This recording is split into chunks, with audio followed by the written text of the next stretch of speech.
Hello, boys and girls. It's the morning garden. One of those days.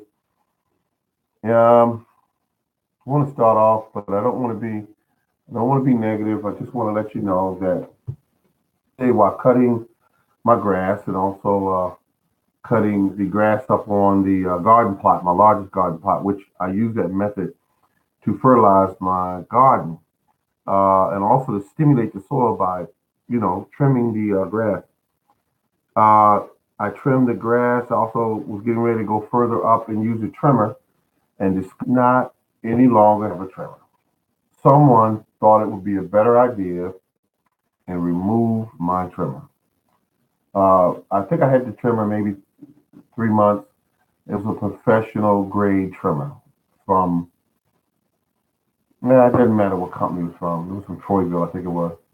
But, and it was gone. So I couldn't believe, first of all, you can't believe that someone that is using tools that I use, I use them to also feed myself, and I'm using them also uh, to teach others how to feed themselves.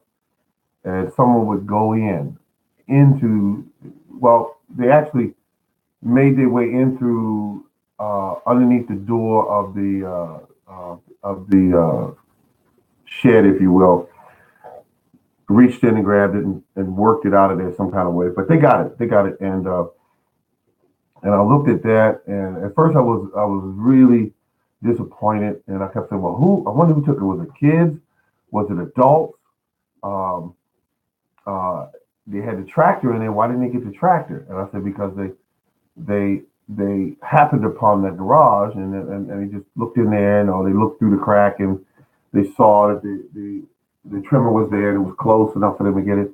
But at any rate, women are great because she said to me,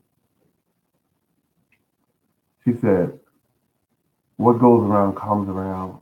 She said, "That's not going to stop you from doing the garden show, and that's not going to stop you from growing things. It's a mild, small setback. Thank God," she said, "the stores still sell other trimmers." But it was just interesting, and so I'm trying to get, I'm trying to get over that, and then I go out to my favorite places I like to go, which is karaoke. And I love that that usually is something that's very positive for me, and it turned out to be quite trying as well. Now, let me give you an example. My lady and I are pretty good singers. Not to be bragging or anything, but we spend a lot of time. She does it professionally, and I do it as a hobby. Um, but at any rate, I spend a great deal of time practicing, anywhere from 2 to 3 hours a day, 4 or 5 days a week.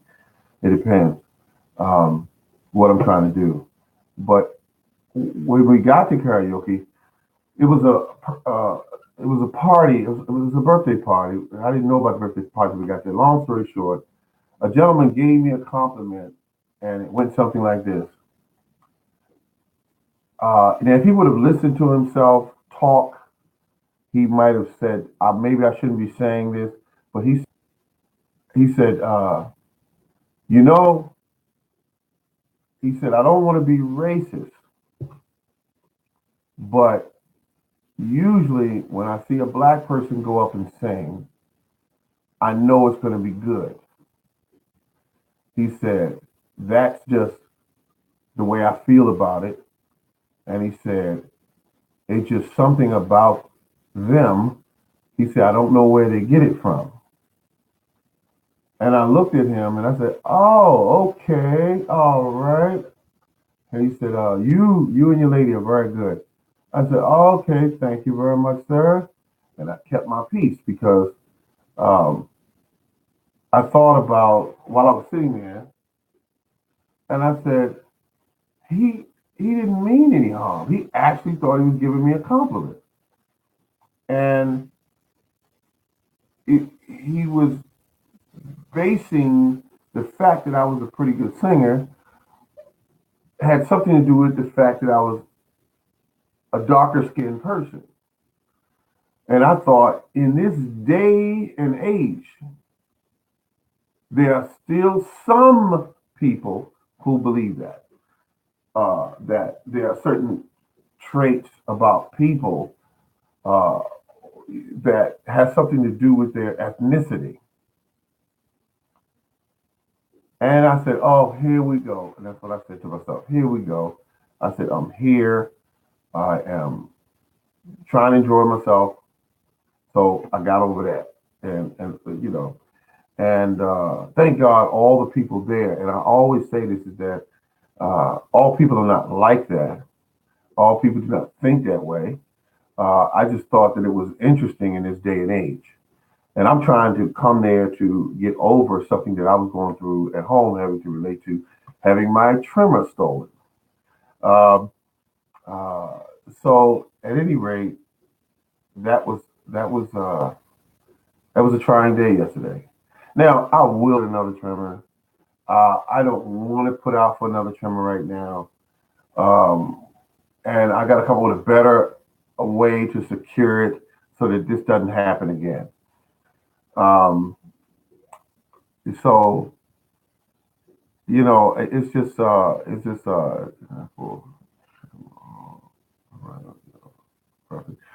oh, I see something you wrote here. Cameras around. I have cameras around my property everywhere, and I discovered when I looked through the cameras that the shed area is completely blocked by my trees that grow so well because of the way that I feed them.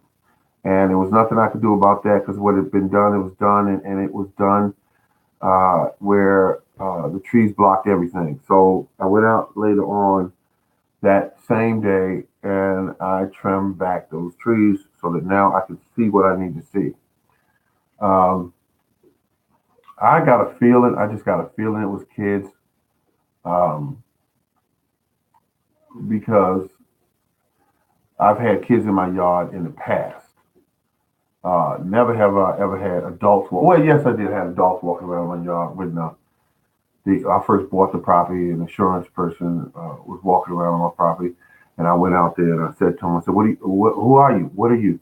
And he said, I'm the insurance company. I said, "Well, didn't you knock on the door first?" He said, "No, I just usually do this." I said, "Sir, if I would have came out here strapped, I said we would have had a problem." I said, "This is not how you do things, sir. You don't walk around on people's property without notifying." He said, "I've been doing this for 27 years." I said, "Well, sir, you don't do it here." I said, "You need to leave." And when I did that, they sent me a nasty letter, and my insurance went up, and all I did was switch to another company. So that was my reaction to what he did. So his company lost business, and I had to do a little bit of scrambling around to get another company. But I did get the house, and I did get the backyard and the garden that I wanted. I was out picking some tomatoes yesterday. Beautiful tomatoes. The large ones are not really large, but they're nice, good sized tomatoes. Um, what was the other thing? The Oh, and I want to tell you folks, you got to try this one day. When you pick your tomatoes, don't put them in the refrigerator. If you want them milly tasting, yeah, put them in there. But if you don't, if you want them to taste like tomatoes. Something else I want to throw at you. The when you know that you're getting ready to pick this tomato, a few days before you pick this tomato, don't water them. If you want to have a really good tomato flavor, don't water them. When you water them, let's say if you water them today and then you pick them tomorrow, the tomato flavor will be somewhat diluted because of the water that you're putting into the tomato. Trust me, try it and then get back to me. Um, the the beauty about tomatoes is that if you allow them to sit in the house near windowsill and ripen and do not put them in the refrigerator, they have a much better flavor, much better, superior to be quite frankly honest with you. I picked some peppers yesterday. I forgot about the peppers. I picked those banana peppers. They were big. They had shoulders on them and everything. I mean shoulders. And I said, wow. I said this garden is paying off this year. Now the fall is coming right in, and it's great that the fall is coming in, uh, because I'm getting ready to do my collard greens and kale. I keep talking about that because I'm excited about that. I like to see, I like when collard greens grow because they get really big and burly, and if you feed them right and you water them correctly, they will take over an area and really just really feed you till you really don't want any more collard greens.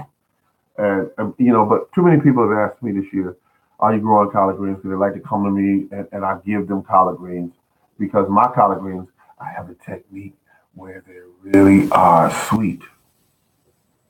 They're sweet, and that technique is simply feed them organic food. Another thing is the ashes from your stove, from my pellet stove. I usually side dress them with that, and that helps out with uh, you know getting the soil in the proper balance for them. They really like that. They'll turn beautiful, almost blue green when you use this method. So I just want all of you to know that. Um, it's a beautiful thing. Let me see what someone's typing here. Say interesting about not watering before. Yeah, it actually works. Actually works. I've tried it many times. Not watering, uh, before you get ready to pick, they'll just get a lot of flavor to them. Do you grow beefsteak tomatoes? I used to grow beefsteak tomatoes, but then I keep trying different tomatoes. I think everyone should try different tomatoes each year, but find something that grows well in your area.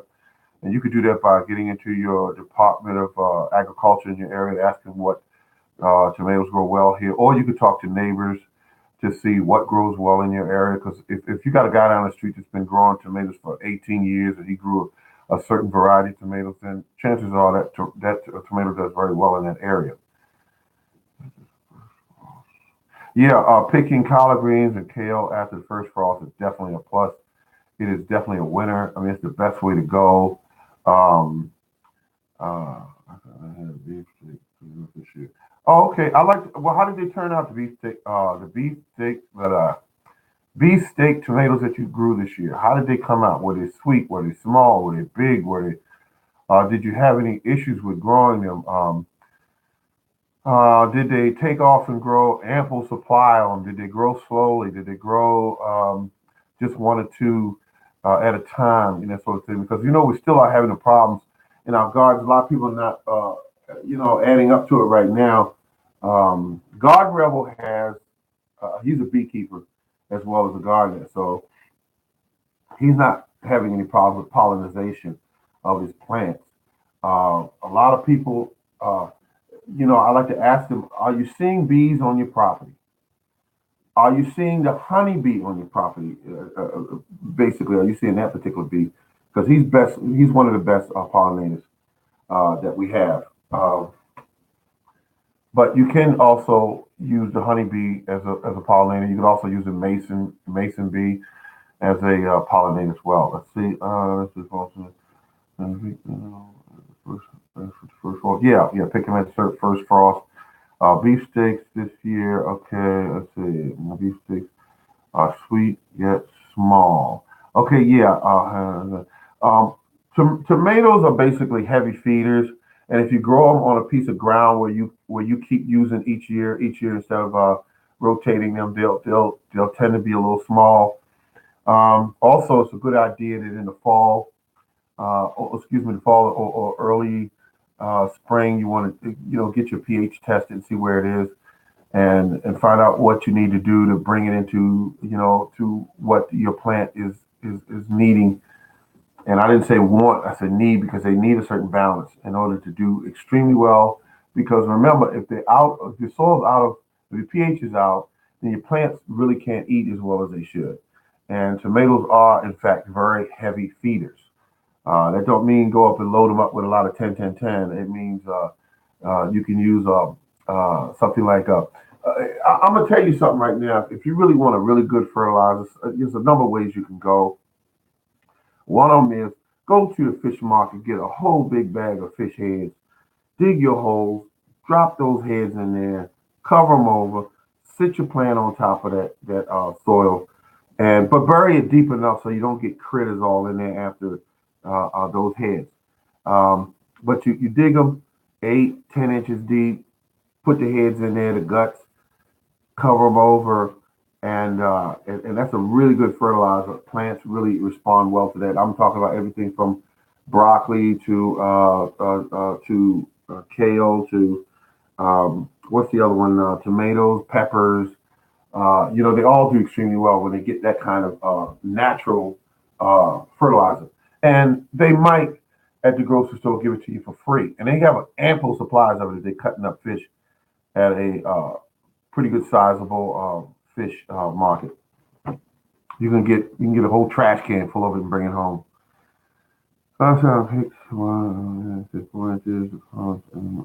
Oh, okay. That's a good size. I think you're talking about the beefsteak tomato. Yeah, I mean, you 4 inches across. Sometimes set them on a scale, see how much they weigh. You can probably get them all the way up to about 2.5, 3 pounds, maybe. That's. I mean, beefsteaks are absolutely one of the number one crops as far as tomatoes that to put in. People love the beefsteak. It's just well known. I like the heirloom varieties because they tend to um, they tend to be very tasty, and you can grow the same tomato back each year. You can go and grow that same tomato.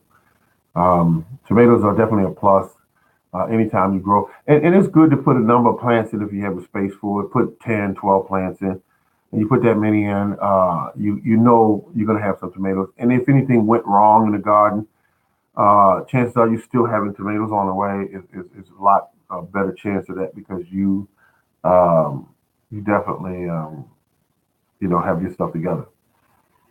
That's what I say. Take care of your soil. Grow your soil. Your soil will take care of the plants. Don't worry about the plants as much. Take care of the soil. Add organic items to your soil, whether it be grass clippings, weeds, whether it be leaves, whether it be fish parts. Add that stuff in there, and your garden will thank you by producing an abundance of fresh and great tasting uh, items from that garden. All right, this has been the Morning Garden. Thank you very much. I'm going to come back again and also touch base with you on some of the other items that we haven't discussed. Thank you very much.